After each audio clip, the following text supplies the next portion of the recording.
கஷ்டத்தில் இருக்கிறது தான் மேன்மை அப்படின்ட்டோம். அப்ப யார் கடவுள்கிட்ட வருவா? யார் கடவுளை நம்புவா?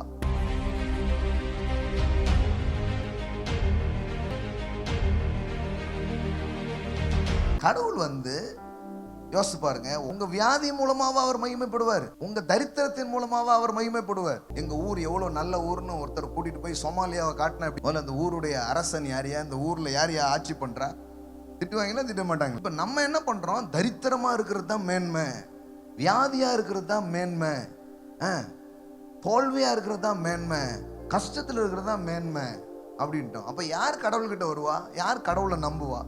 அந்த கஷ்டப்பட்ட ஊருக்கு என்ன கூப்பிடாதன்னு சொல்லிடுவாங்க.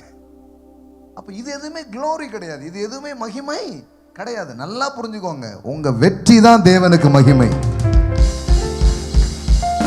ஆமென். பைபிள் சொல்லுகிறது, தம்முடைய ஊழியக்காரருடைய சுகத்தை விரும்புகிற கர்த்தருக்கு என்ன உண்டாகட்டும்? மகிமை உண்டாகட்டும்.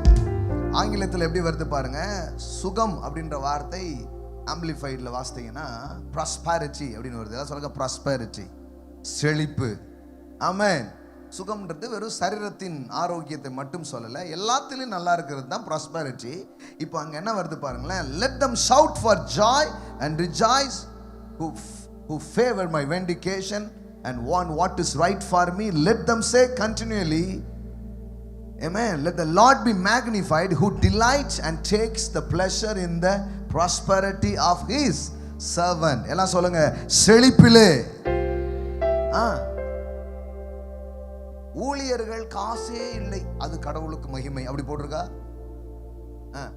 கடவுளுக்கு எது மகிமை? தம்முடைய ஊழியக்காரருடைய செழிப்பிலே மகிமைப்படுகிறது. அதாவது கரெக்டா புரிச்சிடணும், எனக்கு சுகம்தான், எனக்கு வெற்றி தான், எனக்கு சந்தோஷம்தான், எனக்கு ஆரோக்கியம்தான். ஆமென்.